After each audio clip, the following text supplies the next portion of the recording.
Hi guys, this is Wave 618 and this is a tutorial on Elliott wave. So we're going to start with the very basics about Elliott wave here. Now there's two general types of wave for Elliott wave. So the two types are impulse wave. So this is your impulse wave. As you can see, there's 5 legs up. So there's 1, 2, 3, 4, 5. Whilst in a correction wave, we often see this 3 legs down, which is A, B, C. Now there are numerous variants of a correction wave, okay? But for the sake of simplicity in this video, we're going to be focusing more on what a correction wave looks like, rather than all the specific details about the differences in correction waves, which will be covered in another video. For the sake of this video, I want to demonstrate that the impulse wave moves in the general direction of the trend, whilst the correction wave is then a pullback. So if you can imagine, if we're trending upwards, you'll see a 5 legs up followed by 3 legs down, followed by 5 legs up, followed by 3 waves down, followed by 5 legs up. Yeah, this is a pattern that repeats itself as the trend is developing. Now, in order to determine where price is going to project to, we use Fibonacci levels.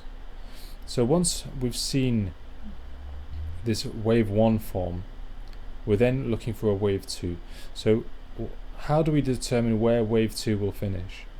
Well, what we can do is we can do a Fibonacci retracement, and typically the most classic scenario is wave 2 will certainly go beyond the 50% retracement, and very often it will end at the 61.8% retracement. However, it can retrace further, and I will refer to these rules at the top here in a moment. The only rule with regards to wave 2 is that it can't retrace more than 100% of wave 1, so it can't come down here. That's not possible. That would invalidate the entire move. So let's just plot it there at the 61.8, because as I say, that's a very classical retracement level. Then wave 3 is typically the longest leg in the impulse wave.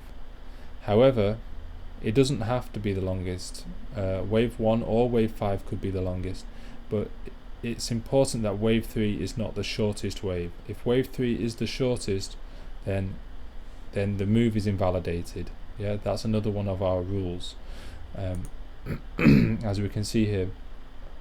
So the rule number 3 was the one we discussed first, actually. So wave 2 cannot retrace more than 100% of wave 1.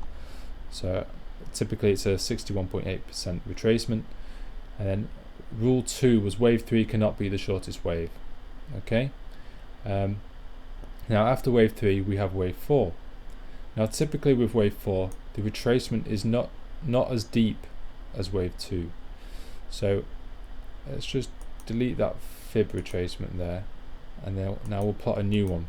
So in order to determine where wave 4 will go down to, we start from the beginning of wave 3, which is at this level here. We do a fib retracement from the top of wave 3 down.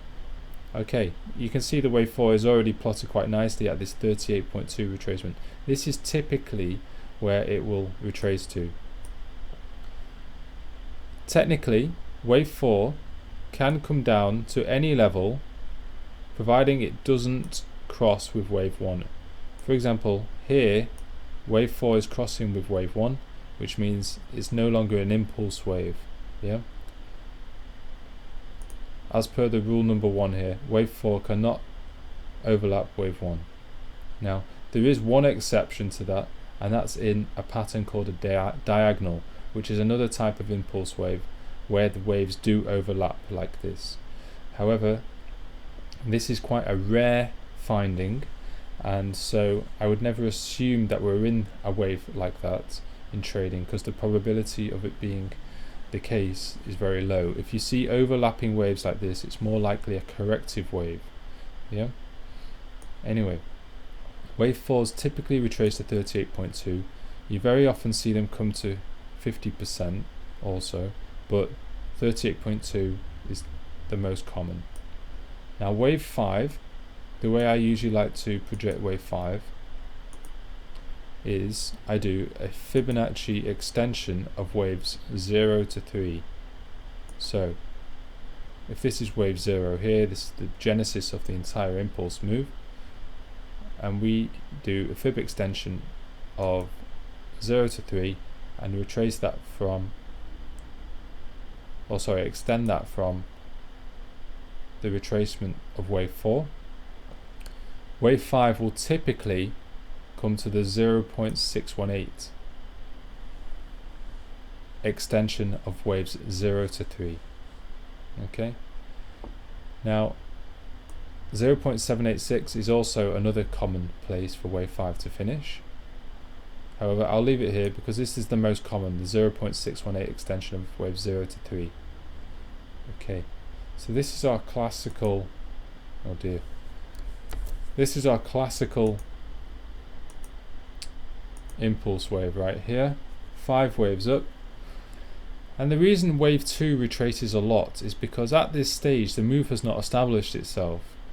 So the bulls aren't as confident at this stage as they are later in the impulse move, and that's why you see a deep retracement. The bears are still trying to take control of this market, but after that you get a strong impulse wave 3, and then the bulls are taking over. They're feeling more confident, and that's why wave 4 is a more shallow retracement. As I say, it's typically a 38.2 retracement of the wave 3, and then you see this final wave 5 up. Now if wave 3 is not extended, as I say, wave 3 is usually the longest wave, but if it's not, if it's for example similar to the length of wave 1, then you can expect the next wave, wave 5, to be extended. Okay. In terms of how far wave 3 will go, the best way to determine that is to do a fib extension, and it's typically a 1.618 extension of wave 1. So if this is our wave 1 and we extend that from the beginning of wave 3, wave 3 would come up to here. This 1.618 is a typical extension. However, it could be the 1.382, 1.236, or the 1. These can all get hit. Most commonly it's this level. After that, another common extension is 2.618 or 4.236. This one not so often, the 3.618. The next common, as I say, most common is 2.618 and then the 4.236. This is a very hyper extended wave 3. But you do see it when there's a lot of hysteria within the market. You will see these really extended waves. So when you do see these really extended waves and you're looking for where it may retrace, you should look out for these Fibonacci levels, typically the 4.236.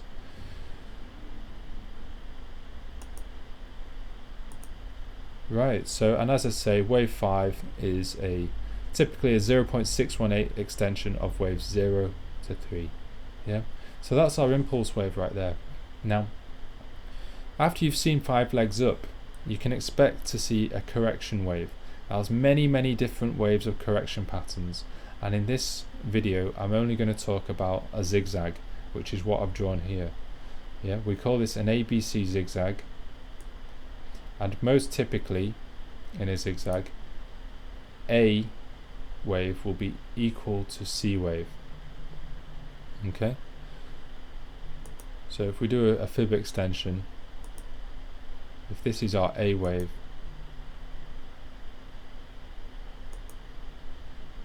C typically is a 1-to-1 extension, so it would finish there. Now, one of the most important things to understand about Elliott wave is we see what's called fractals. So this impulsive wave is made up of both impulsive and corrective waves. So wave 1 is an impulse wave, wave 2 is a corrective wave, wave 3 is an impulse wave, wave 4 corrective, wave 5 impulsive. So basically the waves going up in the direction of trend are considered impulse waves, and the waves that are retracing are called corrective waves. So if we were to draw subwaves of these, you would draw something like this: 1, 2, 3, 4, 5.